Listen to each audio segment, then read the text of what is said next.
Hey there! On Aberfeldy Street, everybody's got a different story to tell.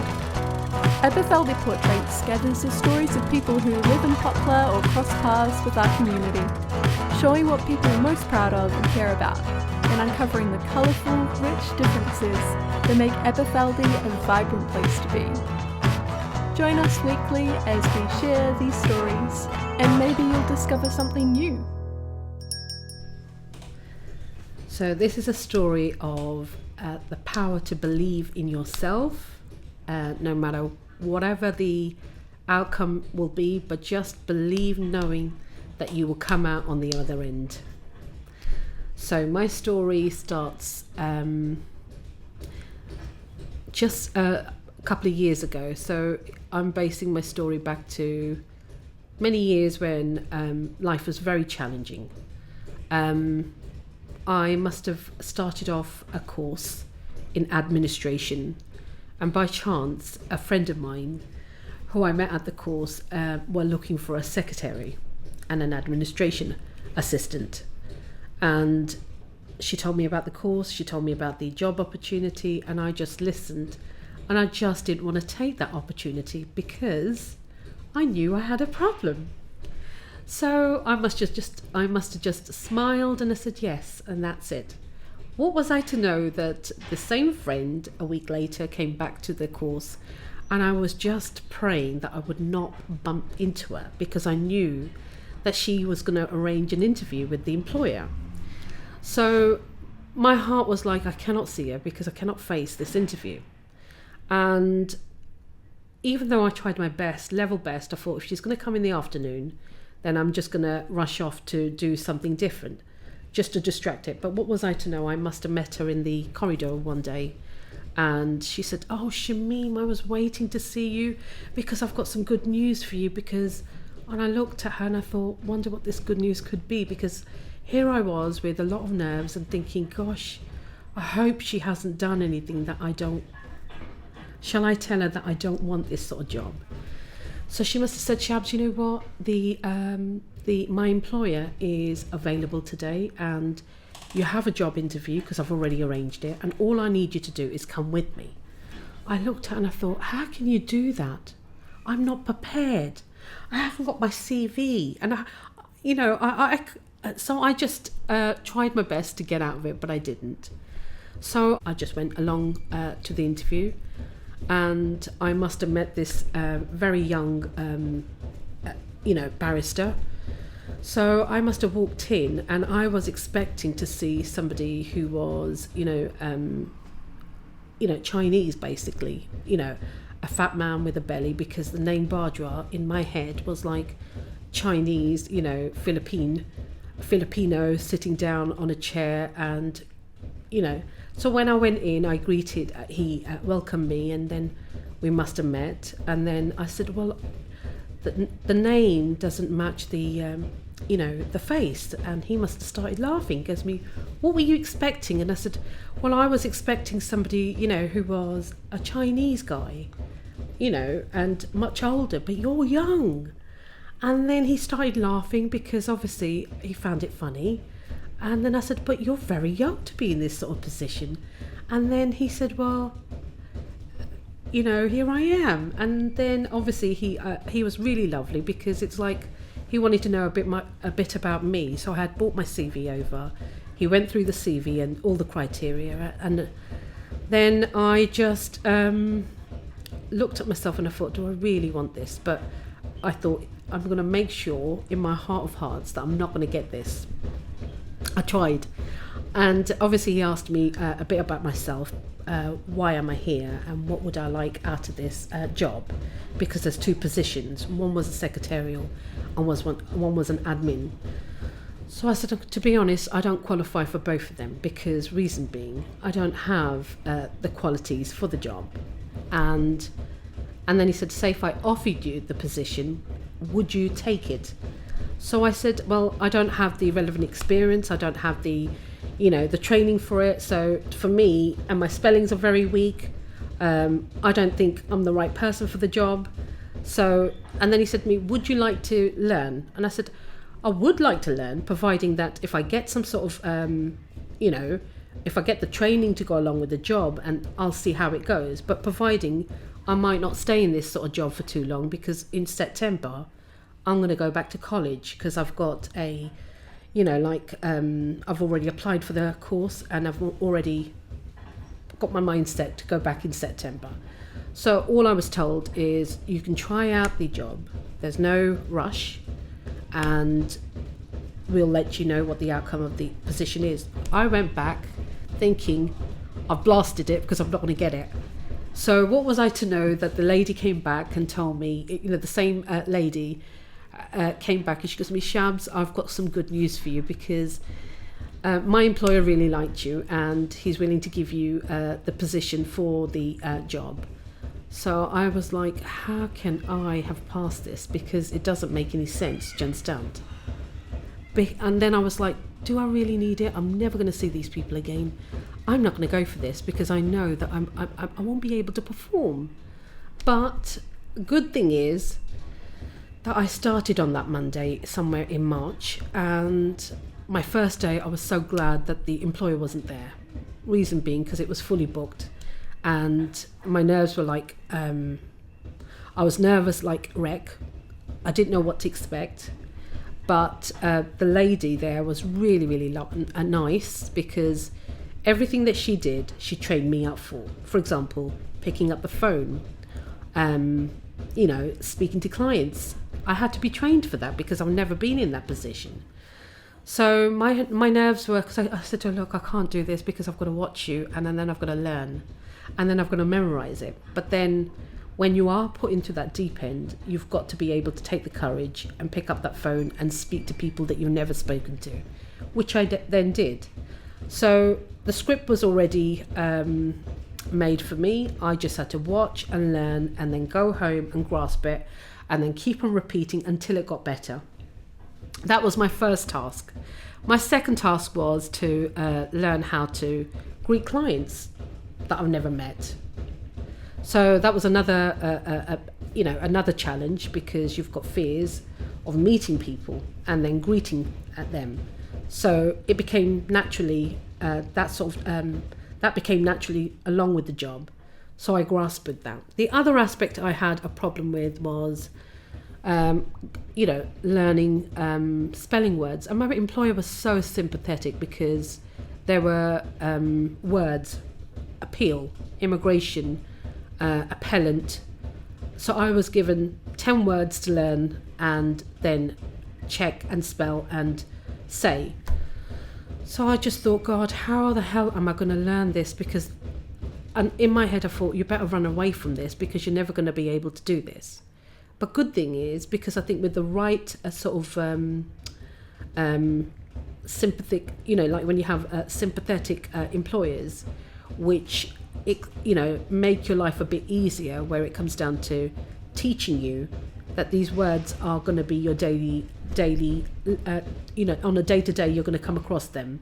So it's vital that you spell them and then learn them and then come back. Now, I didn't know that at the time, whilst I was learning these words, I would have to go back to the classes in the evening, like my Bible teacher, and I would have to discuss the challenges that I'm having. For example, I thought, I can't do this job because it requires too much. I've got a reading and writing problem. How the hell am I going to manage this sort of job? Sooner or later, I'm going to, it's going to show up. I said, I find it very difficult in terms of when it comes down to filing.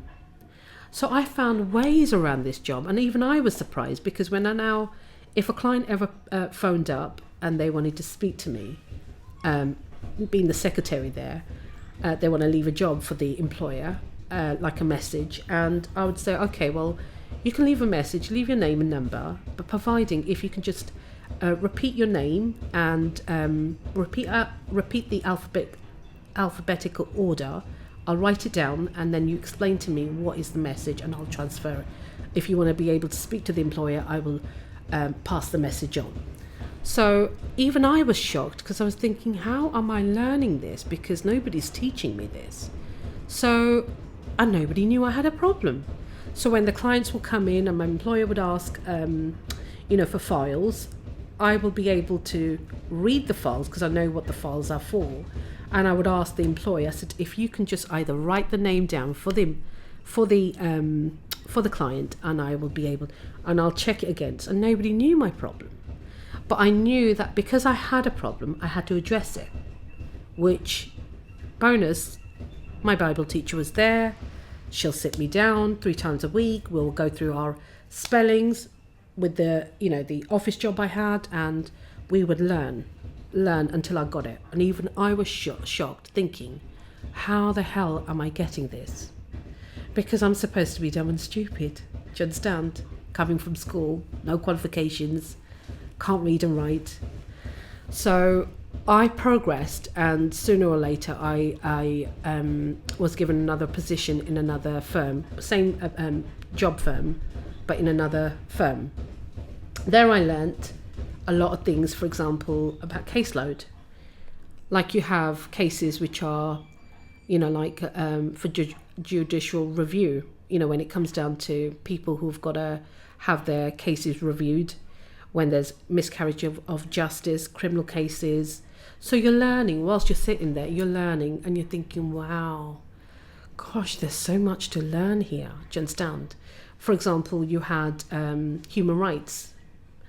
And when you were listening to the cases that were told, you thought, wow, this is another world from the world that I come in, from the world that I know, and the world that I've stepped into. There's a lot to gain here. So I was given letters to be able to type. So my employers will write the letters out, and I would have to type them. And I was also training to type and learn. Now, during that period, I also learned how to write letters because of what I was gaining from that. And that really made me, sometimes I would blow myself away thinking, how the hell am I learning this? Because I have no skills. And reading this and understanding it makes a lot of sense, doesn't it? Because here I am, barely have no qualifications. I couldn't read, couldn't write. Everything that I'm learning 3 times a week, I'm putting it into practice. So it is coming. So my reading naturally started flowing because obviously I was getting the skills in the evening, and that happened for 3 years. It took 3 years to get to where I was. So I grasped it. So I thought to myself, I'm not that dumb and I'm not that stupid, because it seems that I've never been taught. These are the skills I've never been taught. And now that I've got this opportunity, I'm starting to discover who really I am. And this is my training ground. What was I to know? Because of the cases that I was seeing, it was inspiring me inside. It was just, turning my head around for everything. My whole dynamic of my world was changing. And on the other hand, switch off my workplace and go to my personal life, which is at home. I knew that I had a lot of challenges which I knew that I needed to deal with. For example, we lived in a council property where we had disrepairs. And these disrepairs were going on for 12 years in a row. Like, for example, you had cracked walls, you had damp, you had no heating in the property. So, and I thought, we cannot live like this. And I just thought there's got to be another way around this. So what I started doing was,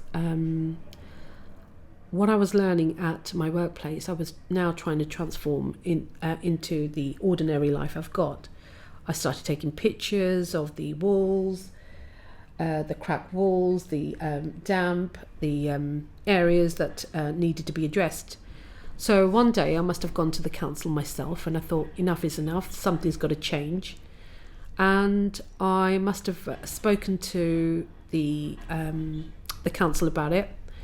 And I said, hi there, I'm here on behalf of Mrs. Actor, which was my mother. And as soon as they took my name down, they said, but you're not Mrs. Actor. I said, of course I'm not Mrs. Actor, but the fact is I'm the daughter of Mrs. Actor, which I am acting on her behalf because I have a letter of authority. So even I was shocked. I thought, where's this coming from? I thought, it's now, my lines are now starting to flow, and I'm also now becoming an advocate for my mother as a voice, like a voice.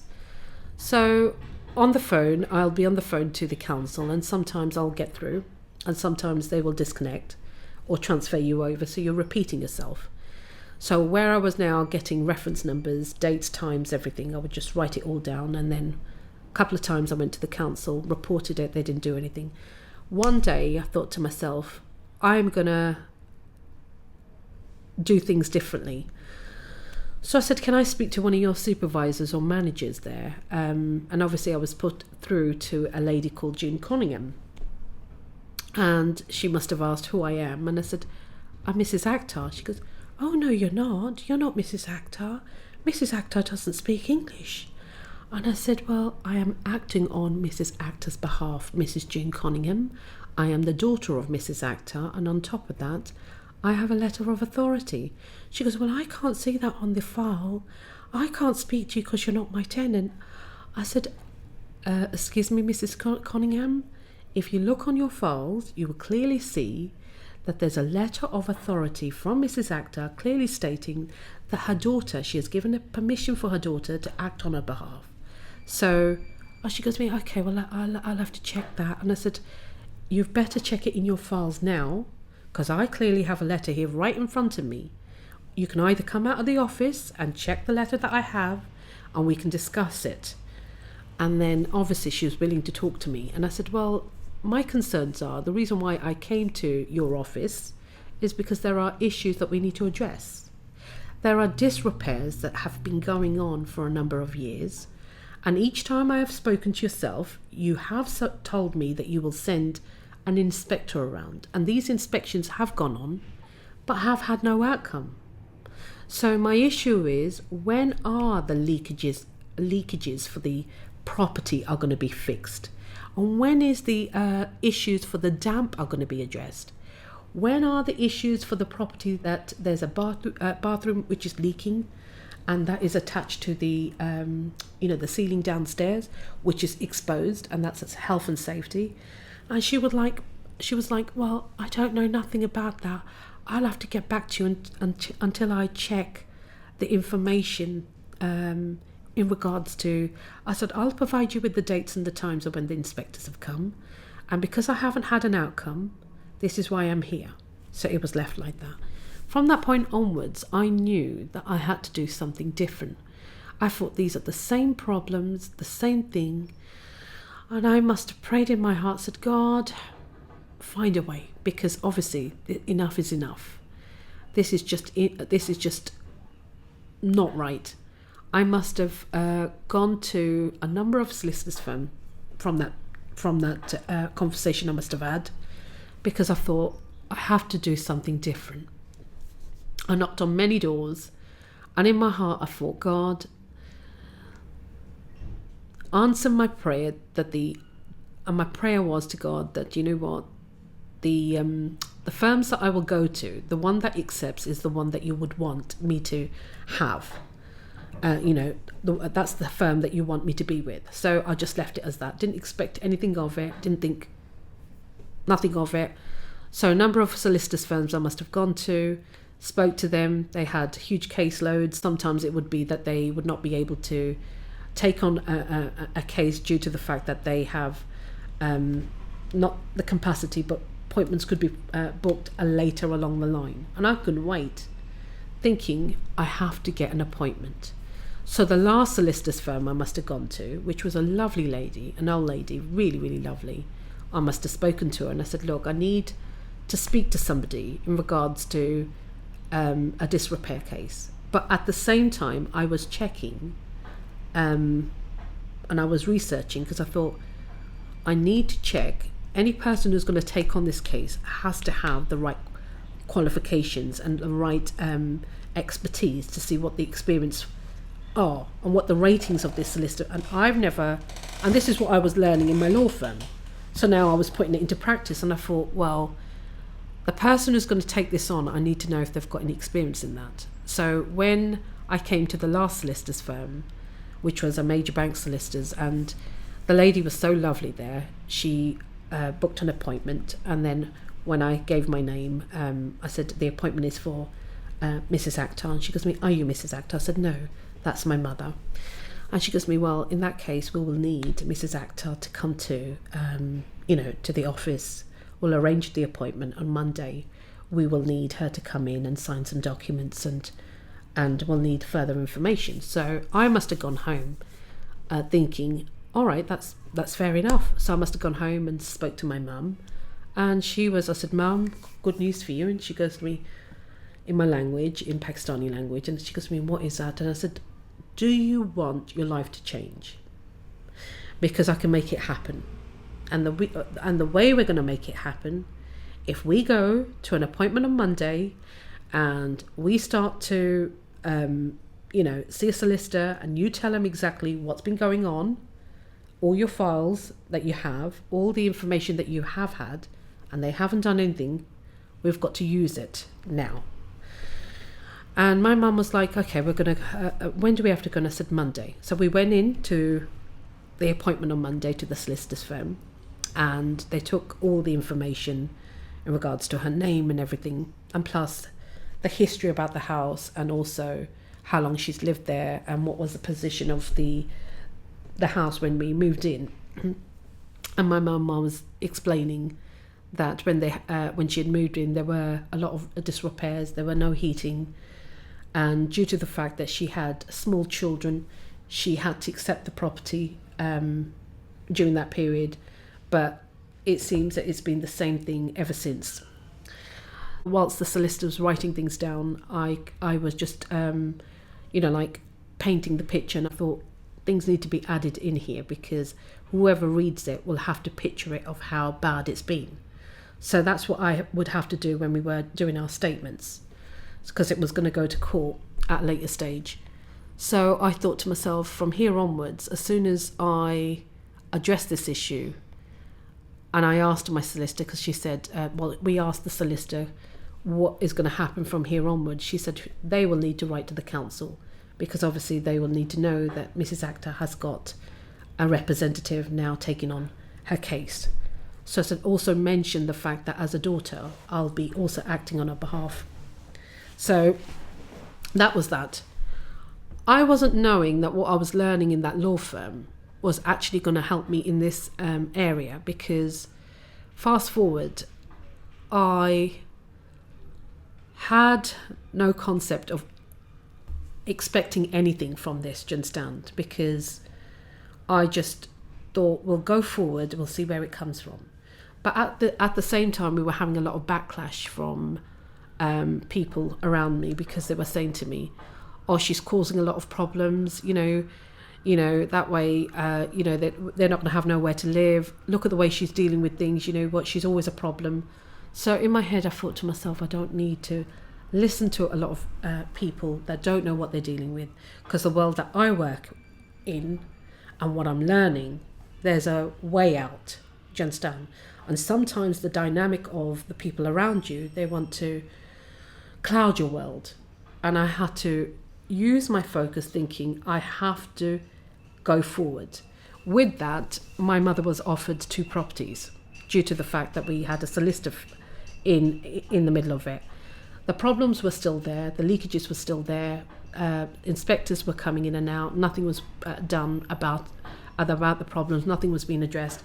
Moving forward was, we had the solicitor, a lady solicitor, and she was pregnant during that period, but she was writing everything down.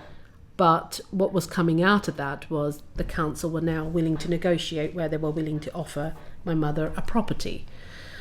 So the first property that they must have offered her, I wasn't there, but my mother went, and mother wasn't going to say no, because it was, at first I said no to the solicitor, because I said, look, Mrs. Akhtar has a house.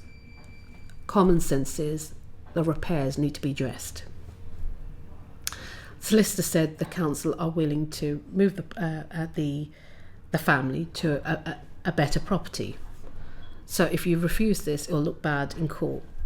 So when explaining to that my mother, she said, look, I'm not going to make any decisions, we'll go and take a look. She went and took a look. She came back and said she cannot accept it due to the fact that it was in an alleyway, it wasn't safe, and on top of that, it wasn't ideal for the two young ones because of the distance between the schools and everything. That was the first property. So I thought, I was well happy with the fact that my mum was on the same page. So I put that forward to the solicitor, and she put that forward to the council. Came back, the council were now offering another property. So I thought, why are they so keen to move the woman? Common sense would be that there's a property already. Common sense is they just need to repair it. That's it. So I said to the solicitor, why is it that the council keep on offering properties when she's already living in a property which is already provided, but it just needs to be repaired? So I said, if you can put down a proposition to the council that the family don't want to move because Mrs. Actor doesn't want to move, all she would require is the repairs to be, the property to be repaired.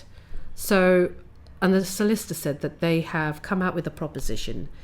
If your mother moves to the property that they've located to, they're willing to offer her £16,000. On top of that, the new accommodation, and the case could be settled. So I said, we can't accept that, because why is it that she has to move and locate herself and uproot herself to another location just because of the fact that they're putting this much, this is the settlement that they're putting, it doesn't make any sense. So when the proposition was put to my mum, my mother said, okay, we'll go and see the property, but I'm not going to say anything to it. This time I also went and we checked out the property. It was just it was so small. It was boxed rooms, very dark. And we just thought, these are disrepairs as well. So this time I asked the solicitor to be accompanying my mother to the property. So I must have had a word with her. I said to Kim, if you look at the property, it's disrepair. Isn't it a bit of a common sense? They've offered a property that is disrepaired there, disrepaired here. What's the logic of it? I said, you know what? I don't think this is suitable. So my mother was like, I don't like the property. I'm happy with where I am. And then that was that. We refused it. That meant that the solicitor had left, because obviously she said that the council have withdrawn the offer. You won't have any they won't offer you anything else. And I thought, good. Whilst the solicitor left, our solicitor was pregnant and she must have gone on maternity, another person took over. So that meant that they had to arrange court dates for it to go to court. And it was a lengthy process, and we were told, you can lose if you go to court. So I was like, what have we got to lose? What we've lost is 12 years of injustice. What we've lost is the fact that that poor lady couldn't speak English. They ignored her needs. They discriminated her. They, discriminated, let her down badly, knowing the fact that she's got 7 children. There's no heating, there's no hot water, there's no facilities that you will say nobody would like to live in this sort of state. So I think it's injustice. So whatever's on the table, we don't mind going to court. So, and by this time, I had other family members thinking, oh, she's going to lose everything. You know what? I'm telling you, she's going to cause problems that you don't know. Mum, I'm telling you, do not go to court, because you're going to find yourself homeless. So I thought, okay, it is what it is. So the trial was set for 3 days, and off we went to Holborn. My mother got up early one morning and we went to court together.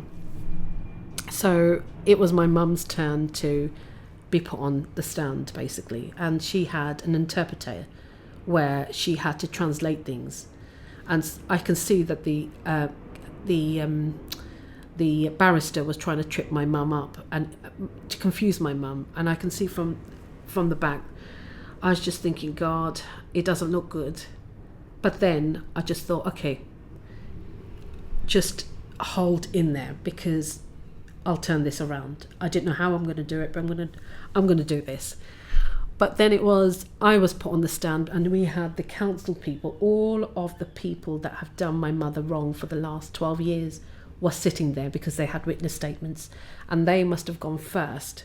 And our barrister was asking them, cross-examining them and asking them questions. How is it that over 12 years all these things have gone about and nobody has bothered to follow it up? So even the judge was so surprised, because obviously amount of times that the repairs have been reported, none of that. There was reports after reports. I was just sitting there thinking, okay, God, you know what? You're doing what you need to do. They need to be shown up for what they've been doing. But then it was my turn, and I was told to take an oath. And I didn't look at them because I can see their eyes growling at me like they wanted to eat me up alive, but I didn't look at them.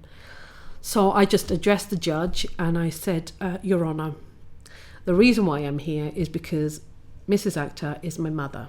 And obviously, I have seen for the last 12 years how the council have treated her.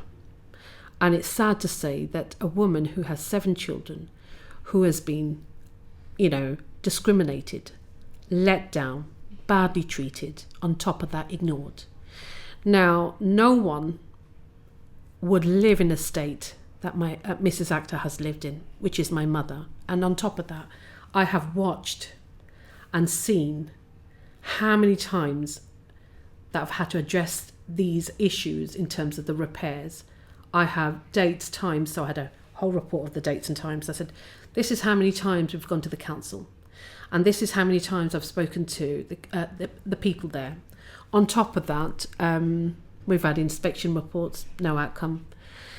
So I said, in the house that my mother has lived in, nobody in their like mind would live like that, not even you, Judge, and not even the people who are here today. So I started taking the pictures, and I said, here are the cracks. These are all the rooms. If you look at the rooms, and they were shocked, and you can see that they were growling. I said, look at the damp. Look at the kitchen area. You see down below in the kitchen area, you see cockroaches. You see the damp infestation. You see the leakage. This leakage has been going on for so long. So I was demonstrating everything. I said, on top of that, what is so sad is the fact that there are doctors' report to go back to 12 years of how many times that people have been ill and sicker than sick. And it's sad to say that it had to take court proceedings to come to this level to show you that this is how bad it is. And then on top of that, I said, these are the cockroaches that are located in the kitchen area. I had a bit of packet of it. And I said, that's what we have to live with. I said, it's not fair and it's not right that people have to suffer like this. I didn't know what to expect. I did what I had to do, came back out there, sat down, and 3 days later found out that the judge had done an outright, an order where the council had to fix the property for disrepairs, and my mum was compensated, and then she was located to a different property on a temporary basis, providing that the council do the repairs. On top of that, they will have to liaison with the court and then move back. So when I looked back and I thought, God, how the hell was somebody who's uneducated, haven't got any qualifications, that you trained up for a battle like this, 3 years along the line, that I would come across this? And I came back on the other end. And then on top of that, when we did move back into the property, life began again. My older sister, was working in a school as a teacher. My younger sister was also working in the training in the nursery. Life began again, because it's like people now can move further on in life, progressing. I was in the law firm, still doing what I was doing. And, my younger siblings were now going to go to university. So things started to move further. And my mother, for the first time, realised that things can change. So that's the moral of the story, that never limit anyone who hasn't got any experience or expertise, but their minds are able to learn, and they can, grasp things. And, it's like power is knowledge, and knowledge is power. And when you go out there, you put that into practice with all that you have, and things can happen. So that's the moral of the story. Thanks for joining us on today's episode of Aberfeldy Stories. This episode was made in partnership with The People Speak And if you'd like to know more or to join the conversation, then come find us on Aberfeldy Street or visit www.thepeoplespeak.org.uk.